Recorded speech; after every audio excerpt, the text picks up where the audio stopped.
नमस्कार, हमारा नाम है समरीन और आपने देखना शुरू कर दिया है लाइव सिटीज। देखिए, 7 साल या उससे कम की सजा पाने वाले आपराधिक मामलों पर पटना हाई कोर्ट का बड़ा फैसला आया है।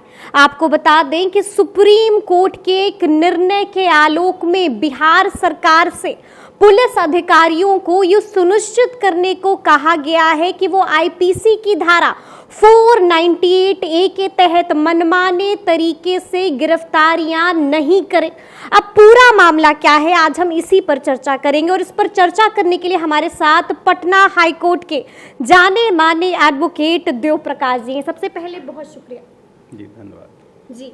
तो जैसा कि मैंने शुरू में ही कहा कि सुप्रीम कोर्ट का एक सुप्रीम निर्णय आया है, तो सबसे पहले तो हम आपसे जानना चाहेंगे कि निर्णय क्या है। देखिए, निर्णय पहली बार नहीं आया है। ये निर्णय विगत 2014 से बिहार का ही केस था, Arnesh Kumar versus state of Bihar, जिसके ऊपर 498 का केस उसकी वाइफ ने किया था और उसको anticipatory bail Patna high court से नहीं हुआ था। बिहार के एडवोकेट चंद्रमौली प्रसाद और पिनाकी घोष उसमें सुप्रीम कोर्ट के जज थे।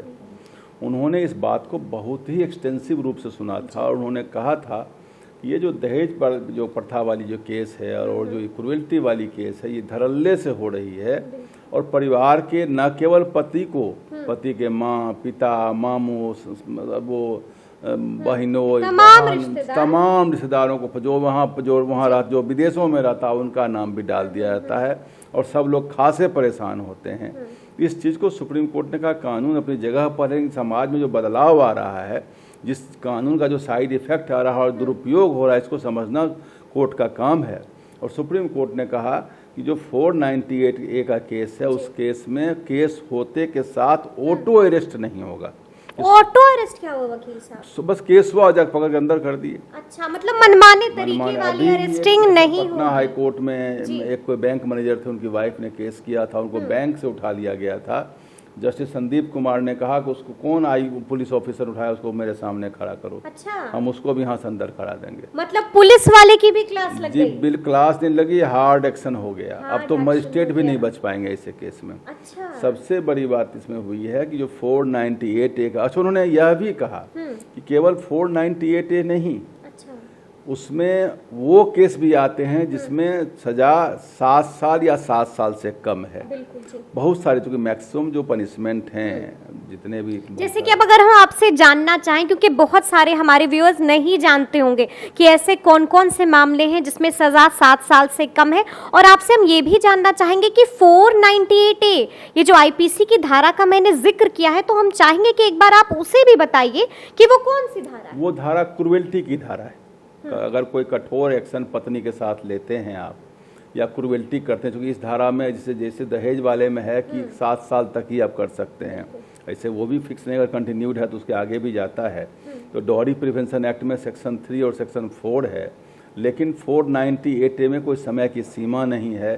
क्रूएल्टी में अब बहुत बड़ी बात हो गई है कि मानसिक क्रूएल्टी मतलब ये नहीं कि आपने पीट दिया। क्रूएल्टी का मतलब यह भी है कि अगर कोई पढ़ी लिखी लड़की है, उसको आपने कहा ना समझ हो, बेवकूफ़ हो, तुम्हें कुछ नहीं आता, तुम्हारे परिवार खानदान को समझ नहीं है, तुम्हारे पास संस्कार, इस ढंग की बातें, बहुत सारी बातें जो लोग बोला करते हैं, इन बातों से भी अगर आहत होती है तो भी क्रूएल्टी ही माना जाएगा। और इस ढंग का जब केस होता है तो 498 में मैक्सिमम 7 साल की सजा है। और ये केस होते ही लोग अरेस्ट हो जाया करते थे, बहुत परेशान होते थे इसमें। अच्छे भले संभ्रांत लोग, बड़े बड़े लोग परेशान, इज्जतदार लोग भी काफी परेशान थे।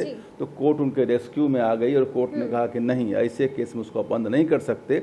साथ साथ उन्होंने एक जनरल रूल पास कर दिया, ये बोले इसको तो छोड़िए, जो बिजनेस राइवलरी होती है, एक दूसरे पर बिजनेस में केस करते हैं। डॉक्टर का जो नेग्लिजेंस केस होता है, डॉक्टर के ऊपर बराबर लोग लगाते हैं कि हमने इलाज करवाया और डॉक्टर्स मेडिकल नेग्लिजेंस को केस करते हैं, उसमें भी 7 साल सजा है।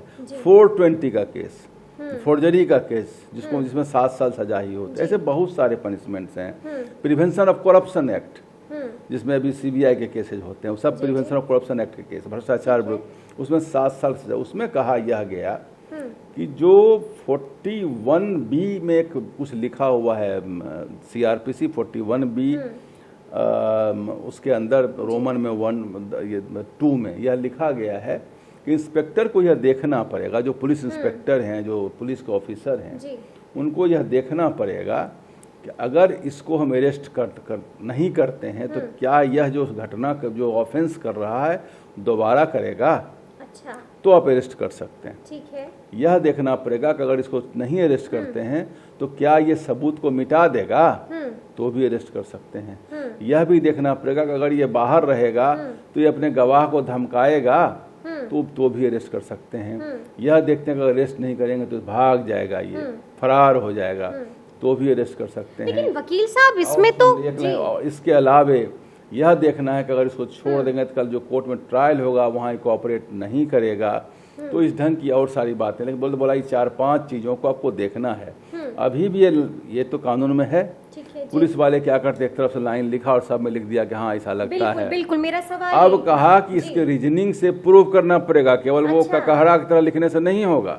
तो हाँ ये भाग जाएगा, कोई आदमी का अपना घर है, पैसा है, नौकरी है, समाज के इज्जतदार, कहाँ भाग के जाएगा वो, तो उस बात को आपको एस्टेब्लिश करना मतलब पड़ेगा। अगर पुलिस वाले हाँ हाँ लिख भी देते हैं तो उससे काम नहीं और चलेगा। उनके लिखने के बाद जो मजिस्ट्रेट हैं, जिन मजिस्ट्रेट सामने उनको हाजिर करने का नियम है कि जब भी अरेस्ट करेंगे तो 24 घंटा के अंदर CRPC 57 में लिखा हुआ है कि उनको हाजिर करना है मजिस्ट्रेट के सामने। अब जब हाजत में नहीं रख सकते वो, तो जो हाजिर करना है तो मजिस्ट्रेट सामने इन बिंदुओं पर लिख करके देंगे और मजिस्ट्रेट भी उसमें से देखेंगे सेंसिबली, रीजनेबली और समझदारी से कि क्या ये पॉइंट वैलिड है, पॉइंट वाली बात जो है लागू होती है कि नहीं होती है।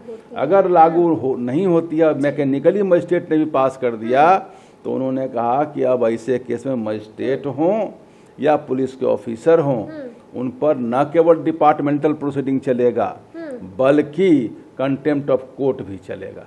ठीक है। तो मेरा सवाल आपसे यही था कि अगर मान लीजिए कि चलिए ठीक है, सुप्रीम कोर्ट के निर्णय के बाद साफ साफ निर्देश दे दिया गया है, लेकिन बाद भी सतेंद्र कुमार एंटिल जजमेंट हुआ, सिद्धार्थ वर्सेस सिद्धार्थ कपूर का निर्णय, बहुत सारे निर्णय इसमें आए। उसके बाद भी ये बार बार आ रहा था, बार मेरा सवाल यही है वकील साहब, बार बार ये कहते आ रही थी कि जुडिशियल मजिस्ट्रेट लोगों को ट्रेनिंग भेजिए, बल्कि 1-2 डिस्ट्रिक्ट जज को, 1-2 मजिस्ट्रेट को, तो उन्होंने कहा कि इनको फिर से ट्रेनिंग में भेज दीजिए। He is not. और अगर तब भी मनमाने तरीके से हो जाती है अरेस्टिंग, अब क्या हुआ कि 19 सितंबर 2023, मतलब आज कितना है 22 तारीख, 3 दिन पहले एक केस गया था, Mohammed Ashfaq Alam versus state of Jharkhand and other. उसमें सुप्रीम कोर्ट ने जजमेंट दिया और कहा कि इसकी कॉपी जो है, इसकी प्रति सभी हाई कोर्ट को भेजिए और सभी हाई कोर्ट को बोलिए कि ऑर्डर निकाले, और ऑर्डर जितने पुलिस ऑफिसर हैं, थाना हैं, DGP हैं, चीफ सेक्रेटरी हैं, जितने कोर्ट हैं, डिस्ट्रिक्ट जज हैं, सबों की कॉपी भेजिए और उनको एक्नॉलेज कराइए और उनको इसका पालन जो है सुनिश्चित कराइए को करते हैं कि नहीं। लेकिन अगर फिर भी नहीं पालन किया करेंगे तो सामत आ जाएगी, क्योंकि ये ऑर्डर आ गया है सामने। अच्छा, ये ऑर्डर सामने 19 तारीख को आ गया। इसको बखास रजिस्ट्रार जनरल ने इशू किया और जितने क्या कार्रवाई भी हो भारत बिल्कुल कार्रवाई होगी इस केस में। मतलब मैजिस्ट्रेट पर भी कार्रवाई हो सकती है और पुलिस नौकरी जा सकती है, जेल जा सकते हैं, कंटेम्प्ट ऑफ कोर्ट हो सकता है, बहुत घटनाएं घटेंगी, संभल जाएं वो लोग। हाँ, इसमें एक बात और भी है, अगर अरेस्ट नहीं करते हैं, ऐसा नहीं है उनको दे दिया गया कुछ भी कर दो, अगर अरेस्ट नहीं करते हैं 41B(2) का पालन, अगर मान लो ऐसे केस में लगता है कि कुछ ऐसी घटना कर देगा, मतलब इमरजेंसी वाली, अगर अरेस्ट नहीं करते हैं तो 2 सप्ताह के अंदर मजिस्ट्रेट को यह भी लिख के देंगे कि आपने अरेस्ट क्यों नहीं किया। अच्छा, यही नहीं कि अरेस्ट क्यों किया सो नहीं, अरेस्ट क्यों नहीं किया वो भी लिखना है, वो भी लिख के देना, वो भी लिख के देना। दोनों सेटिस्फाई करना पड़ेगा, दोनों केस को मजिस्ट्रेट को देखना समझना पड़ेगा। काफी सेंसिबल, काफी सिविलाइज्ड और काफी जो डेवलप्ड स्टेट का जो कानून है, कानून अब मैच्योर हो रही है, कंसोलिडेट हो रही है, देश पढ़ा लिखा हो रहा है, तो कानून को भी पहले से थोड़ा मुगल कानून से थोड़ा बढ़ना पड़ेगा और एक सेंसिबल कानून होना पड़ेगा कि जो आम भले लोगों के साथ जो पुलिस का रवैया और मजिस्ट्रेट जो मैकेनिकली जो ऑर्डर करते हैं, कभी कोर्ट में जाकर तो मैकेनिकली उठा के किसी को भी ऐसे करते रहते हैं और तंग करते वो हैं, नहीं चलेगा। वो करेंगे तो तौले जाएंगे, वो तो तौले जाएंगे, उनकी सहमत आ जाएगी। ये आदेश की कॉपी आप इसको दिखा दीजिए, लोग अपने पास में रखें इसको जहां भी जाएं, और अगर नहीं हो तो इस ढंग की केस को हम लोगों के पास भी लावे, हम लोग हाई कोर्ट के नज़र में लाएंगे इस मामले को, तुरंत में उनको न्याय मिलेगा, तुरंत में न्याय मिलेगा। तो सुना आपने कि क्या कुछ बता रहे हैं वकील साहब, देखिए बड़ी राहत मिल गई है और साफ साफ कह रहे हैं। बिल्कुल, फोन नंबर है 62973, डेट है 19 सितंबर 2023, high court of judicature at Patna. इसमें इस ऑर्डर को कोट करके आदेश को ढंग से लिख दिया गया है। इस आदेश की कॉपी को लोग रखें और सारे कोर्ट और सारे डीजीपी और सारे चीफ सेक्रेटरी जितने और सबको भेजा गया है, इसकी पालन को सुनिश्चित करना ही होगा। तो सुना आपने कि क्या कुछ कह रहे हैं वकील साहब, साफ साफ कह दिया है कि अब पुलिस की मनमानी नहीं चलने वाली है और अगर मजिस्ट्रेट की भी मनमानी नहीं चलने वाली है और अगर कोई मनमानी करता है तो बड़ी मुसीबत में पड़ सकता है, फेरे में पड़ सकता है। तो ये पूरी बातचीत आपको कैसी लगी है कमेंट करके हमें जरूर बताइएगा। तो इस तरह के तमाम अपडेट्स के लिए ऐसे ही हमारे साथ बने रहिएगा और देखते रहिएगा लाइव सिटी। शुक्रिया।